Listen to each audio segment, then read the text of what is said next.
Welcome to the Inspiring Leadership Podcast, where we seek to elevate your leadership and transform your workplace. My name is Dominic Seal. I'm delighted to be the host of this show. With my team at EQ Strategist, we seek to bring you a dose of healthy inspiration and practical insights into how to enhance team performance, cultivate resilience, foster collaboration, and shape culture. My next guest is Suresh GP, a seasoned thought leader and managing director of Top Solutions with over 23 years of experience in different facets of ITSM, IT governance, business relationship management, DevOps, and SRE. Suresh GP, as a principal consultant, does consulting, training, simulations, and implementation services for Fortune 2000 organizations. He's also the regional leader for Asia Pacific at BRM Institute and the global ambassador of the DevOps Institute. His awards and accomplishments over the years include ITSM Contributor of the Year, 2014 Trailblazer Award by BRM Institute, HDI Top 25 Influencers in Service Management, HDI Top 25 Influencers in Technical Support and Service Management, BRM Coach Trainer of the Year 2019, Global Community Impact Award by BRM Institute, and Top 2021 BRM Award by BRM Institute. Suresh GP is someone that I met about 14 years ago, when we shared the stage at an ITSM conference in Singapore. We've stayed in touch ever since. He's someone who's always impressed me with his mindset and his leadership and the sense of entrepreneurial flair that he has. In this talk, we cover a wide-ranging range of topics, including being an entrepreneur, how he made that leap from a very happy, very successful consultant and professional at Hewlett-Packard into being today an entrepreneur, a business owner that has a presence globally. He's someone that, and in this talk, you will also learn about the importance of connections and networking, and also developing yourself and having that growth mindset, and very importantly, also about authentic leadership. I myself was personally inspired by this wonderful conversation, and I trust that you will be also. The amazing Suresh, thank you so much for making time for this call, Suresh. Ever since we last caught up in Sydney, how long ago was that, Suresh? Well, I think the first one was about 2012 when we met in Singapore. You were actually speaking at the ITSMF Singapore conference. We were the host and you were the guest or keynote speaker. So it was a great moment. And after that, we've been keeping in touch. Things have changed so much. It's more than about 12 years now since we met the first time. Yeah, and then we caught up about a few months ago. It's just amazing. In Sydney. Following the people that we get to meet lots and lots of people through our journey of coaching and training, like you do, I'm pretty sure.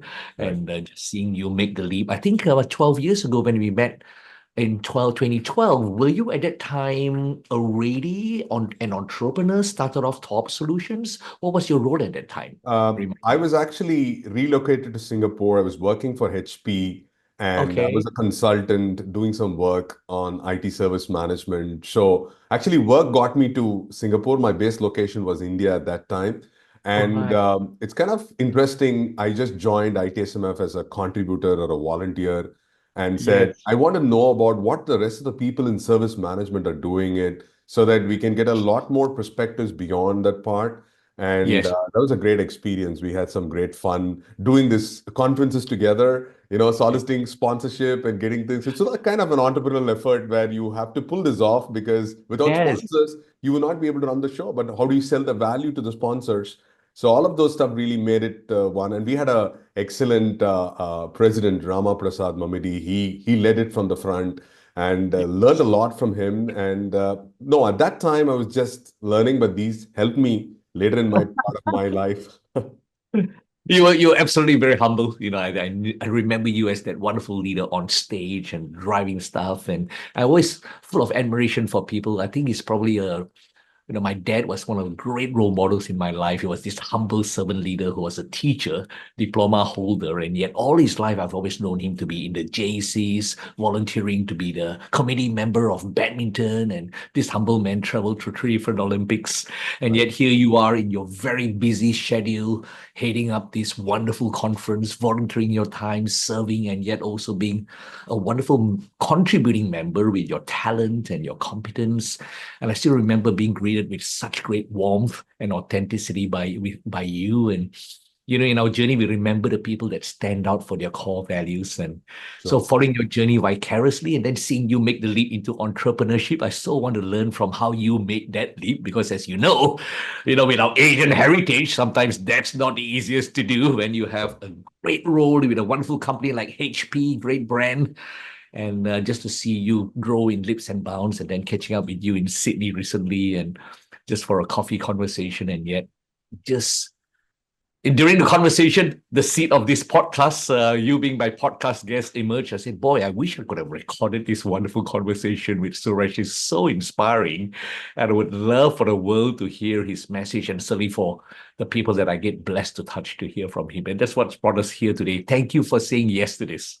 Well, before that, I should thank you because you took the time in Sydney coming here. And I said, I just didn't give you a lot of notice. I said, please come over, let's have a coffee. And I think I really value today. Let's be clear that in today's fast-pacing world, if people take time to meet and greet, that means they value the person. I think the sense of mutual respect is such an honor, and taking time. And you didn't allow me to pay for the coffee or tea. You were just hosting that part. The joy of giving. And I think these are simple attributes. We think that this is all common, but it's not common at all. A lot of people think about, oh, okay, someone else do that. But having the sheer joy of giving and spending that time and creating that momentum. And I think one of the things that also, to be fair, attracted me towards connecting with you after our conversation was also the energy levels, the aura that you carry to come and speak. You wanted to be associated with like-minded people who actually take your energy to 10x, right? So I always love people with high energy, and it, right? So it's awesome. Thank you. Thank you. Very, very humbled. I recently had the blessing of facilitating a 3-day leadership in engineering program in Singapore in collaboration with the Singapore Semiconductor Industry Association. And it was amazing. And one of the great joys I have is just interviewing wonderful leaders. And one of them was C.S. Chua of Infineon Technologies. Do you know C.S. Chua? Right. Yeah. Yeah. And just, he humble, quiet, soft-spoken leader, and yet the kind of person that when he speaks, everyone listens. One of his members was actually participant in the group. There were a group of about 30 wonderful leaders. And even before CS Chua came about, I interviewed him and said, hey, what's CS like? I'm excited about interviewing him today. And he's like, man, awesome leader. So when people speak about you behind your back, right? When it's correct. That's just the greatest praise. And when I spoke to CS Chua, and when I interviewed him, one of the guests interviewed him and said, hey, in your long career, imagine one day you've retired. What does success in your career look like for you? And this humble man, very spontaneously, he just said, if one of you will invite me out for a cup of coffee. So you amazing. Excellent. And so for me, when you called me up, I have the same philosophy. One day when it's all said and done, it's not about how many workshops we run, and that's important, and how many lives we touch, that's important. But more importantly, the little gems that hopefully cherish the work that we do and honor us. So whenever people come and visit us in Sydney, and we will always make it a point, because it's always an honor. But thank you for acknowledging that. Yeah, you're welcome. Share with me, and just love for the wonderful audience to learn a little bit about your backstory, Suresh, if you don't mind sharing a little bit about your journey. Yeah, absolutely. So I've been in this IT industry for about 23 years now. I started off into software development after doing masters in chemical engineering. Landed in IT by accident. A lot of times it's not by design, it's not by choice, by design. It just landed in IT. I also wanted to kind of go outside, different state in India. That was based in India at that time. I went to Mumbai. It's one of the economic capital of India. And I saw that there's a lot of energy. There's a lot of entrepreneurs there. One of the lessons is like, no job is below dignity. And I think that's a very important trait to take as we start to go through this, because you don't get everything recognized every day. And sometimes you get into this corporate life that they say that we become senior positions, you get that level of things. It satisfies your ego for a while, and then you realize that it's not always about that. There's something else. So you are in a little bit cocoon when you try to spend companies. We go through different organizations. It was great. HP was my last company. Spent about HP. HP was my last company. I spent about 8 years, Okay. and then you come to a point where you say, "Am I realizing my fullest potential?" Or is that Mm, something else that you want to do? I always wanted to be an entrepreneur, and I'm a first generation entrepreneur. But sometimes people say, "Hey, everything's working well. You got a great paycheck. You got a good title. You are all settled out. Don't do silly, right?" That's your advice you get with everybody you meet. don't Um, lose silly. I love that. Wow. and and then you get to a point where you start reflecting and say, "Are you going to live a life just to satisfy people, or are Mm, you going to look at your true purpose?"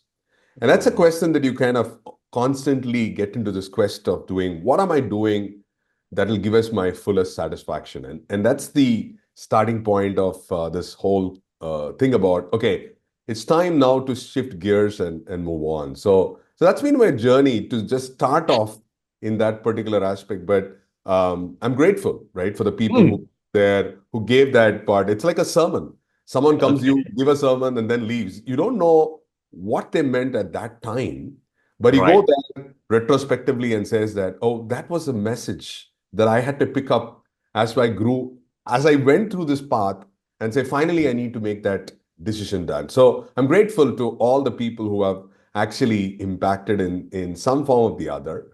And it's been a journey so far. I mean, we it's been a great journey. It's been a roller coaster ride, I should say that. You know it better. You've been running EQ for about the strategies for about 18 plus years now, and Yes. that's it's been a dream run. Let's put it that way. Beautiful. Excellent. Thank you so much for sharing that, Suresh. Whenever people make life-changing decisions like that, they're either push or there's a pull factor. For Right. me, with my very conservative upbringing, I was with my first company for 13 years and I only moved on because Professor Brooks sold the company, Correct. and I was like, do I decide to stay in the US and get acquired by Sun Microsystems and be given a role there, or do I return to Australia and start? So it was almost like I had no choice but to make a change.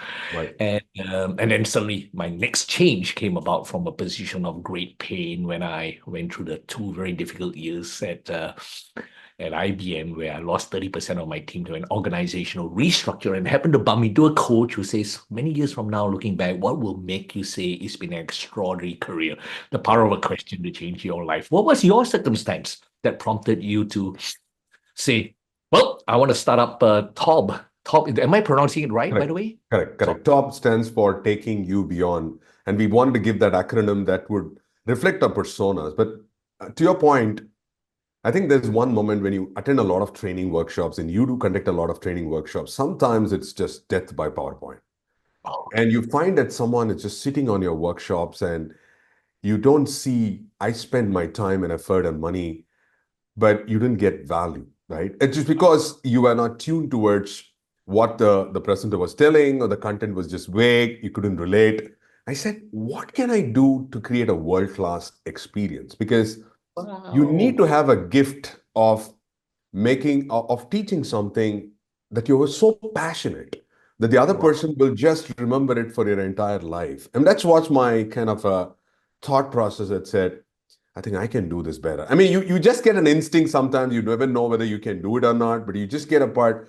Come on, guys. If we don't do this now, it'll be too late. And that's the kind of the drive that you get sometimes to say, we can do some things that we have been knowing about it in a much more fun manner, experiential learning manner, and people are able to use it and get results.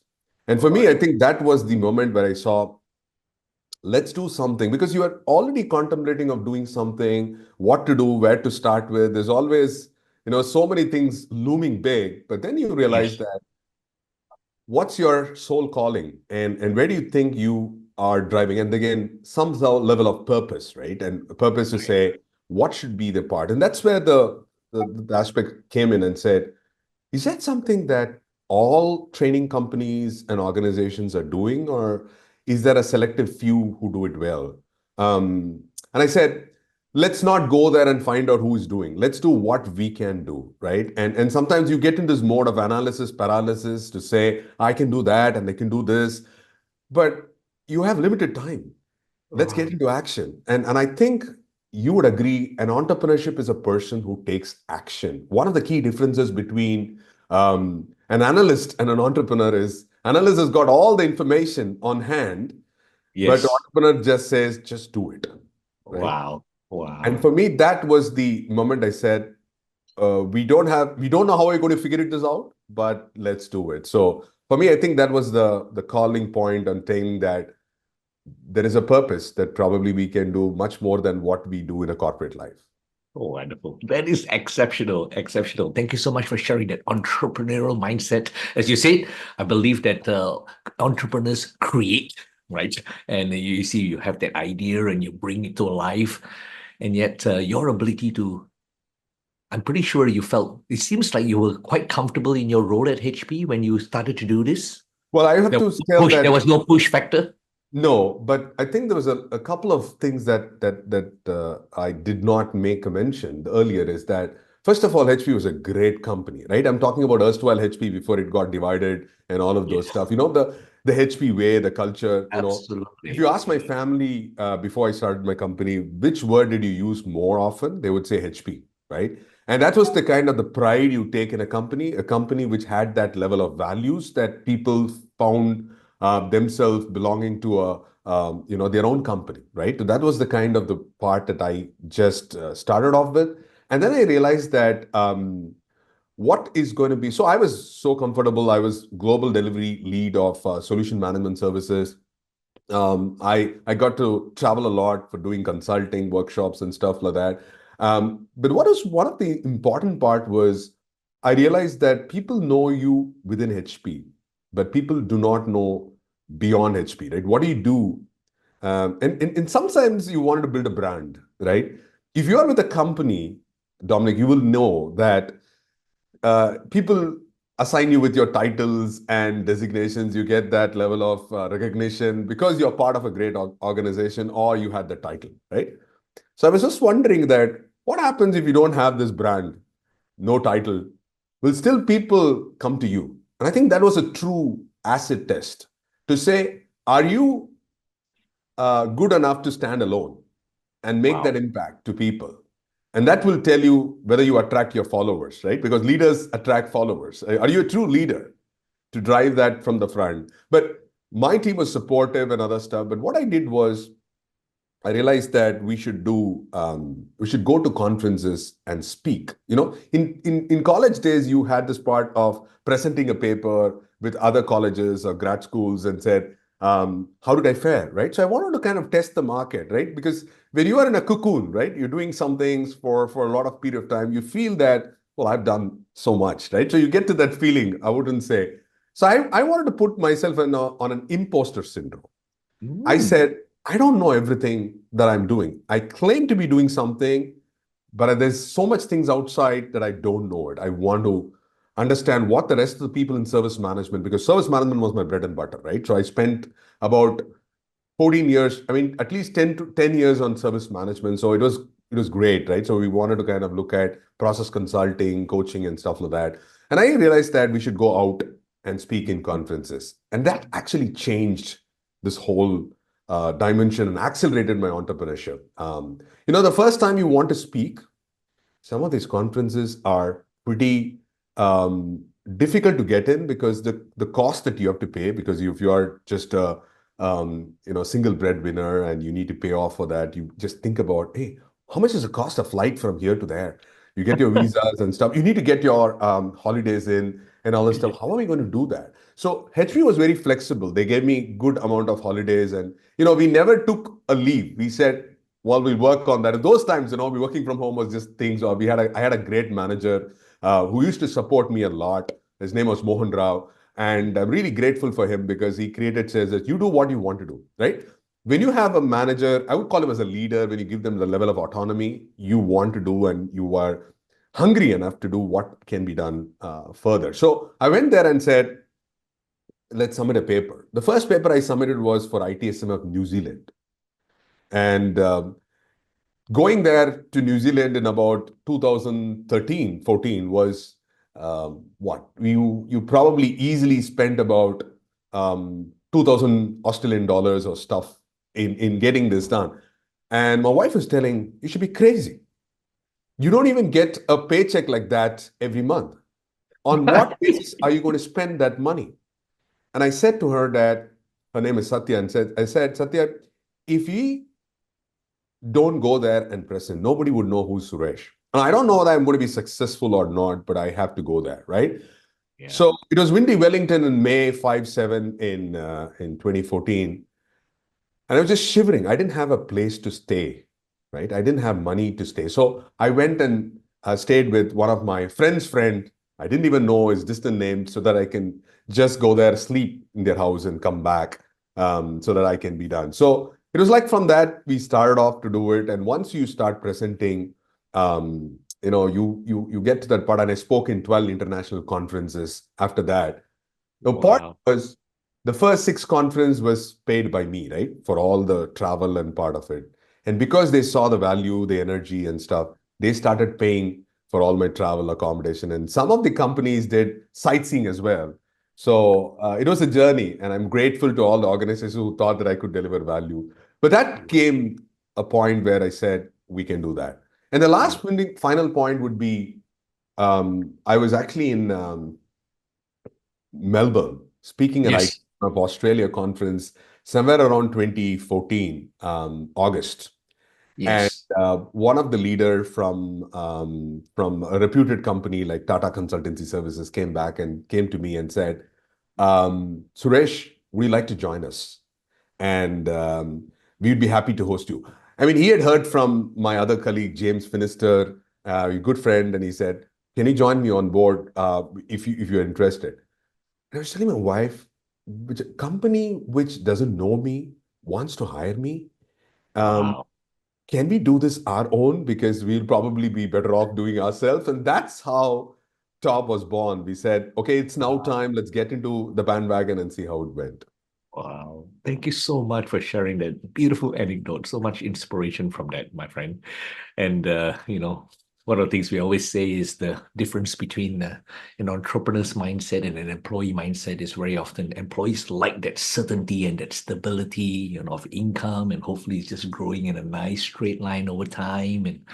And yet for an entrepreneur, very often it's like planting seeds and nothing comes up. You're just hoping that the right intention and energy is taking root, but you can't see the results very often. And yet it sounds like it has absolutely taken off for you and just rewarded you for your pure intent of answering that wonderful question about creating wonderful experiences and seeing how far you can go to make a difference.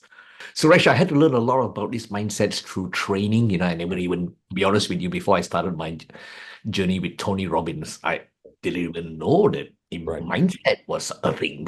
And, Yeah. and that is the way you thought and all that kind of stuff, Think and Feel Rich, one of those amazing Correct. books with Correct. Pauline Hill. And yet, what struck me about your sharing then was it's not about what happens, it's the quality of the evaluation, the meaning you give to what happens, right? If you focus on, geez, I'm a failure, I'm a loser, I've just been taken for granted, and you make that, if you stop there and you felt defeated, that would affect your behavior and the results. Yet, Right.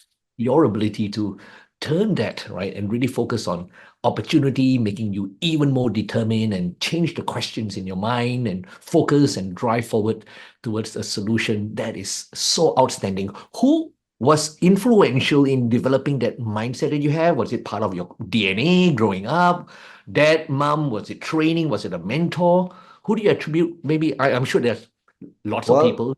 well, we have a common friend called Tony Robbins. So if you look Oh, at really? all these books around us, the first book that I read was Awaken the Giant Within, and Oh, I was just blown wow. away by what Tony Robbins, his energy, like it was infectious. I said, Oh this is the boy. person I want to do it because I always believe that your energy is the most important part of your equation, and you and I will resonate with that. All our energy is so infectious that people that come there, they feel that warmth, they feel that particular aura and say, let's do it together, right? So for me, I Absolutely. think the bigger part of my life is always about the books. And I think Mm. You talked about Napoleon Hill's book, Think and Grow Rich. That's a Yes. gold mine that we have. All of Yes. all these books to do is I wanted to build a library because you have to trust your books because books never let you down. And I've been so much fortunate to be part of Tony Robbins. In those days, Tony Robbins, we had cassettes. You remember we had this Mm. cassettes. We had this one. So I had my friend Hari Sai Prasad who introduced me to these the part. You need to have good friends who could tell you about things rather than just talking about going to a movie and cracking things around. So he probably gave me an option telling that you should look at these books that are so powerful, so things. So I started reading that. I fell in love. What was very interesting was when I was doing my undergrad, Mm. I just completed my undergrad and came out, and I said I want to test. So success. So it was Napoleon Hill's book I was reading, and I decided that let's buy a book. That time it was very very cheap in India, right? It was about 30 rupees. What? It was not less than $1. Oh, really? About 50 cents or so in 1999, right? In 1999, I went to the beach. So we have some great beaches in Chennai. So I used to go there. I used to buy for $30, and then I used to sell for $50. And I Mm. was selling. I had no sales experience. I was trying to apply the principles of Think and Grow Rich to like that visualizing and going through that. Love Really? that, you kind of go there and do that one. So they look at you and say, hey, why are you doing this? No, I want to just learn this one. I think I got benefited. Then I went about telling stories about how my life impacted, how my life changed and stuff like that. I want to narrate a lot of things, but one of the things is that um, whatever you think really start happening because I started thinking about I should go into conferences, people should invite me, I should wear a blue blazer, and they should all give me a red carpet welcome to speak in conferences around. It'll be fun to go around the world. Like you say, I was in Japan in the morning, in Australia in the evening. So it'll be great to kind of go through this whole journey. Wouldn't that be wonderful? And it happened, right? And I think that principle of whatever the mind can conceive and believe it can achieve. So Tony Robbins has been a pretty important influencer. Then came Robin Sharma, who's one other Yes. coach to do that. I was so inspired by his 5 a.m. club about bringing that kind of mindset. Napoleon Hill for sure, Dale Carnegie. Mm. So many people, right? I read all this book of things. Stephen Covey. Oh man, there's all to do that. But I think the off late one of the things that has been a tipping point is the book on Ikigai. Ikigai. So Right. you come to a point where from a Maslow's theory of needs, you've already reached the level of self-actualization. You got the money, you got all of this stuff, great.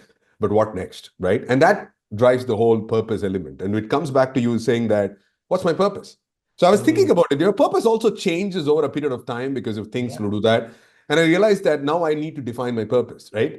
So 2018, after we did in 6 years, we started also the Australian entity. So Oh, we wanted really? Oh, wow. global entity, and we wanted to make that work. So grateful to be part in Down Under, right? Now, the point was, I said, what is going to be our purpose?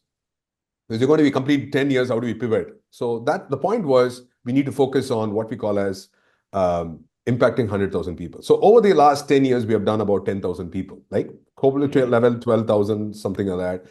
I want to impact 100,000 people.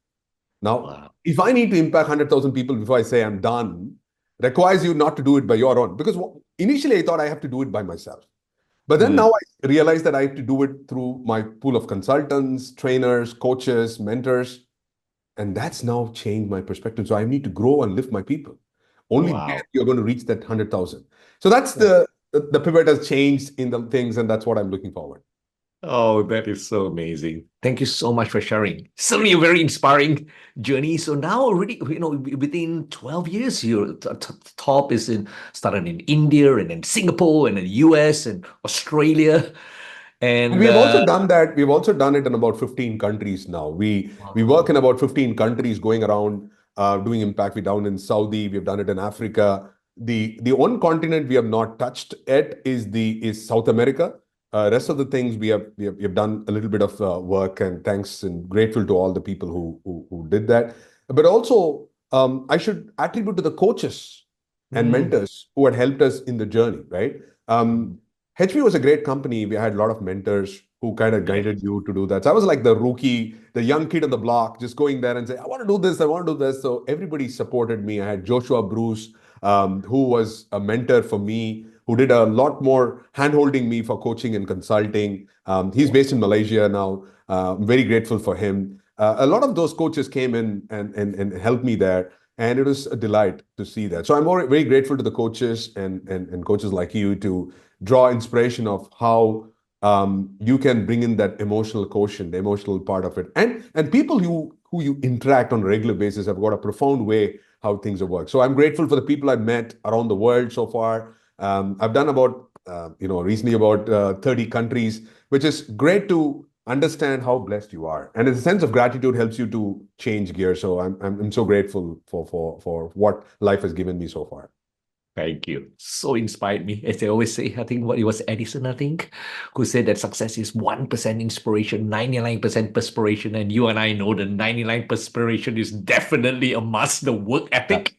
Got it. And yet 1% inspiration is so critical. And yet what stands out about you is I'm guilty of, before I came into Tony Robbins came into my life, I had read books, Dale Carnegie, and that had made a difference to my life, Stephen Covey. And yet I think we all know also that I also have books prior to that I used to read, and it was just sitting on the shelf. Have I really applied what we've learned? So to be inspired, but more importantly for you to go out there and just your story about going out there and starting to sell yourself, as a very young youth and visualizing and then making stuff happen. That's the 99.9%. That's all kudos to you. Well done. Well done. I just want to ask you, looking back at the last 12 years, right? Already lots to celebrate. What are you proudest of? I think for us, we started off as just two people company, right? And you start to look at that.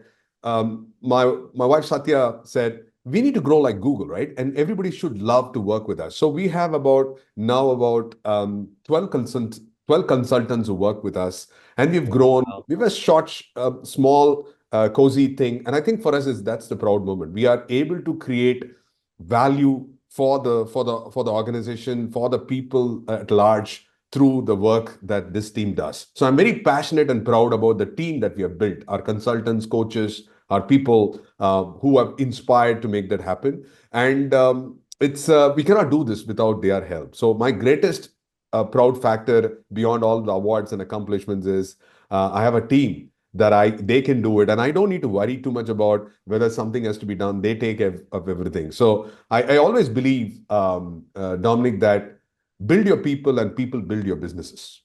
Mm-hmm. And when you invest on people, giving them the right environment and autonomy to do that, they do magic. And I'm proud of that as the most thing ever, that they continue to lead them from the front. They are the true servant leaders who make things happen. Build your people and they'll build your business. I love that saying. I can almost visualize a book, another book. Suresh, one final question, if I may. Just many years from now, when it's all said and done and you've kind of hung things up and moved on to another phase in your life, how would you most like to be remembered? Well, I think it's very important after a particular time you think about which is more important as being more kind. I made a birthday resolution in the last birthday. I said, we should be more kind. I should be more kind. I should be more humble. I should be more giving. So if I want to be remembered, I think I want to be remembered by the way that on the part of joy of giving, right? Giving could be charity. It could be a pat on the back. It could be inspiring people to do well, and coaching and mentoring, that's part. So I think if I'm able to make the world to be a better place to live in from the time that I found it, then I've lived a purpose. So today it is 100,000 people to be impacted, but each and every day, if you can make a difference to people's life and quality, you're so grateful, right? Because we are grateful about, and we both are 1% of the population in the world, right? We are so gifted, so part of it. But there are people who don't have what we have it today. So how do you give back? And giving back to the community, and we do a lot of these podcasts and stuff just to give back to the community, right? It's not always about money. Money is great. It's a tool. It is an enabler. But after that, it doesn't define your happiness quotient, right? So happiness quotient depends on how you give the joy of giving. So I would want to be remembered as a person who was kind, who gave people an opportunity to grow in their career and make impact to life and make life a better place to live. Because a lot of negativity there around people saying that this is not working and stuff like that. let's make a difference. It's each and every one. And I draw inspiration from Mahatma Gandhi, who says a single person can make a difference. And it's to just say that each one of us, within us, can make a difference. And if we all make a difference, the world can make a difference, right? And that's what I think I would want to leave with that. Thank you so much. Suresh, let me assure you that, I also grew up in a family that said, be kind, be kind, be kind. And very often I'm also reminding myself that it's not enough for you to think you're kind. It's whether or not other people feel your kindness and benefit from it. I just want to assure you that I've benefited from our conversation today. Thank you for your generosity of spirit, of vulnerability, of being open and giving. And I know that the people who watch this, and certainly EQ Strategists, part of our mission is to touch even more lives. And we can only do so much alone. Wanting to get this out there and having you touch the lives of the people that we come across.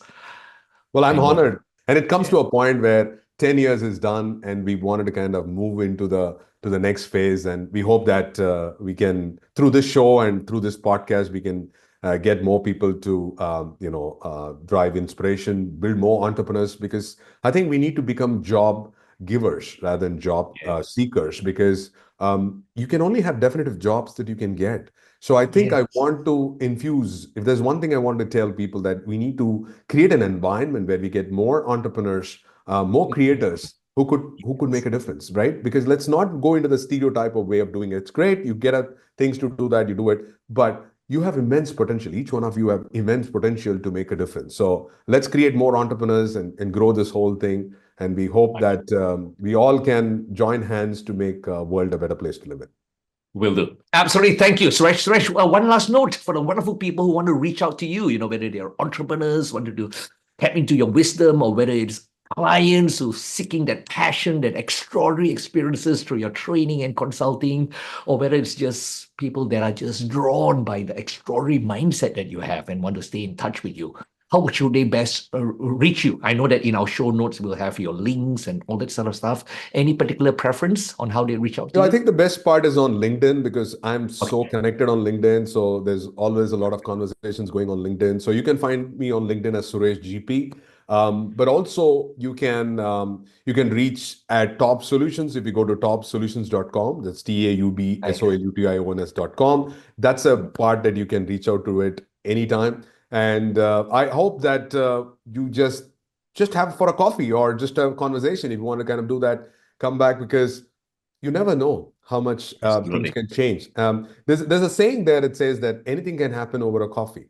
So if you don't have anything in common, let's go for a coffee. We'll probably figure it out by the time we are done with the coffee, right? So that's what I'll leave it with. Yeah. Thank you so much, Dominic, for your time today. I was so grateful for that coffee which has led us here today to making this happen, my friend. You look after yourself. I can't wait. Next time you're in Sydney, please, next coffee again on me.